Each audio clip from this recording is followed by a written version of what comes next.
안녕하세요. 저는 예일교회 여성시일 목장 강혜진 권사입니다.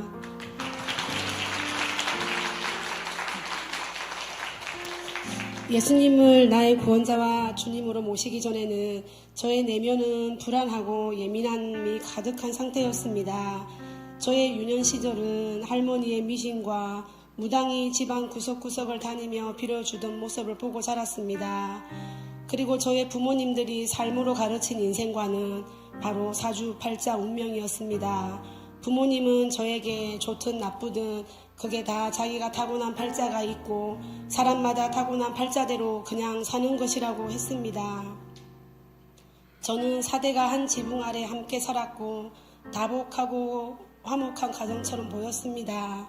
그런데 어느 날부터인가 첫째 오빠가 술만 먹으면 부모님께 난동을 피웠습니다. 저는 첫째 오빠가 나쁘다고 생각했지만 철이 들면서 아버지의 큰 잘못으로 가족들 모두에게 상처가 있는 것을 알게 되었습니다. 엄마는 젊은 시절부터 오랫동안 알코올을 의존하며 괴로움을 달래며 살아가셨습니다. 그래도 저는 누구보다 아버지를 잘 따르고 좋아했습니다. 그러다가 대학 졸업 무렵 저의 진로를 반대하셨던 아버지가 원망스러워 처음으로 말대꾸를 했습니다. 아버지 인생은 뭐가 그리 행복하셨냐며, 왜 가족과 엄마에게 큰 상처를 주셨냐며, 내 인생은 정말 행복하고 싶다고 했습니다. 그때 아버지의 모습을 잊을 수가 없습니다. 아버지께서는 무력한 모습으로 나도 그렇게 살고 싶지 않았다. 그게 다 내 팔자라서 어쩔 수 없었다 하며 깊은 한숨을 내쉬셨습니다. 인생의 잘못된 선택을 팔자 탓을 하는 아버지가 비겁하다고 생각했지만 평생을 팔자와 운명에 매여 자기가 원하지 않는 잘못된 삶을 살았다는 아버지의 회한이 진심으로 느껴졌습니다. 하지만 그 당시로는 이해할 수 없는 팔자와 운명이라는 것이 그저 야속하고 원망스러웠습니다. 그러던 중 아버지께서는 저의 결혼식을 일주일 앞두고 돌아가셨습니다.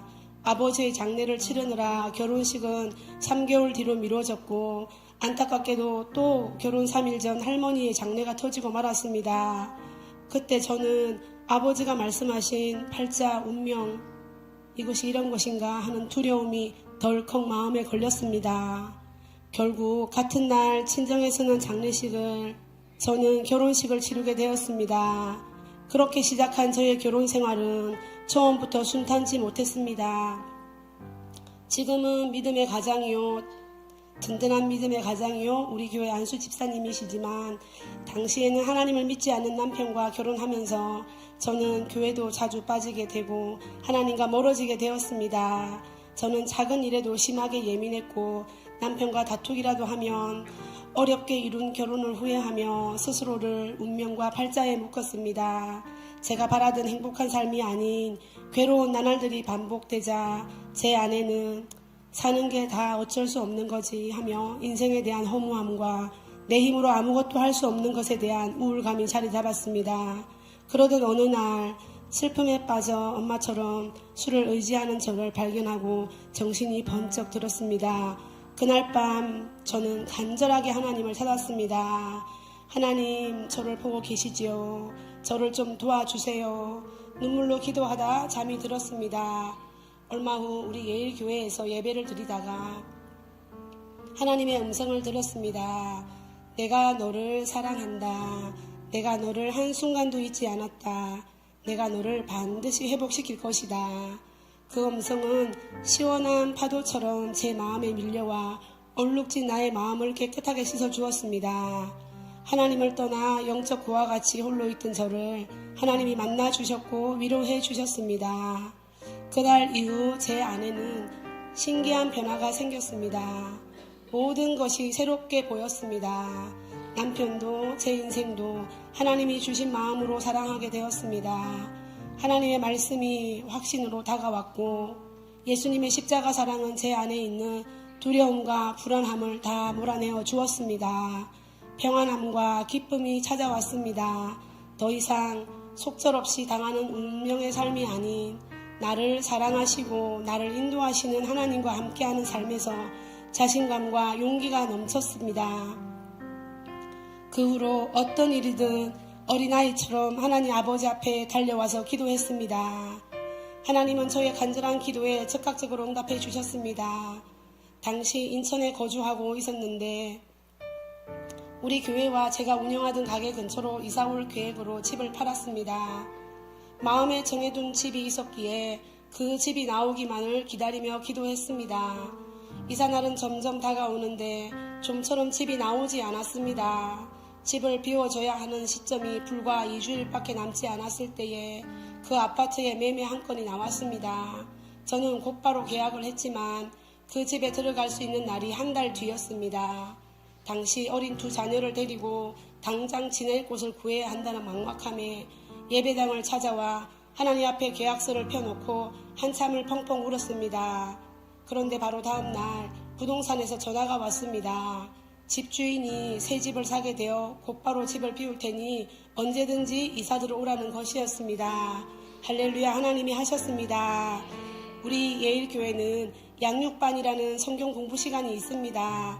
담임 목사님께서 기도의 응답은 하나님이 살아계신 증거이니 기도 수첩에 기도 제목을 구체적으로 써서 기도하라고 하셨습니다. 저는 하나님을 기대하는 마음으로 이런저런 기도 제목을 쓰게 되었습니다. 당시 제가 운영하던 가게에 임대료를 한 달씩 밀려내고 있었는데 이번 달에 2개월치 임대료를 다 낼 수 있게 해주세요.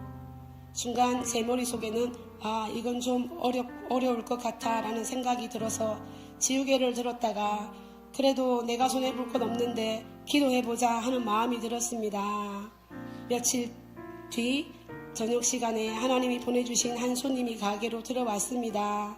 그 손님이 2달치 임대료만큼의 물건을 한꺼번에 구입하는 소름이 돋고 심장이 벌렁거리는 일이 있었습니다. 할렐루야, 하나님을 찬양합니다. 하나님은 기도의 응답을 통해 전능하시고 살아계신 하나님을 저에게 생생하게 보여주셨습니다. 저의 가정에 베풀어 주신 은혜는 그저 기적입니다. 뒤늦게 믿음의 가장이 되었지만 누구보다 성실한 모습으로 예배하는 남편을 보며 우리 가족은 너무나 자랑스러워합니다.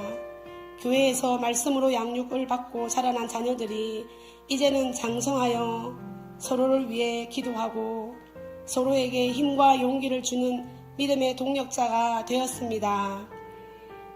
하나님께서는 저와 저의 가족을 지켜주시고 인도해 주셔서 상상하지도 못했던 아름다운 일들을 이루어 주셨습니다. 앞으로도 하나님이 하실 일들을 기대합니다. 내가 산을 향하여 눈을 들리라. 나의 도움이 어디서 올꼬 나의 도움이 천지를 지으신 여호와에게로다. 아멘. 사주팔자 운명에 사로잡혀 절망과 한숨이 가득했던 저에게 행복한 삶으로 축복하신 나의 아버지 하나님께 감사를 드립니다.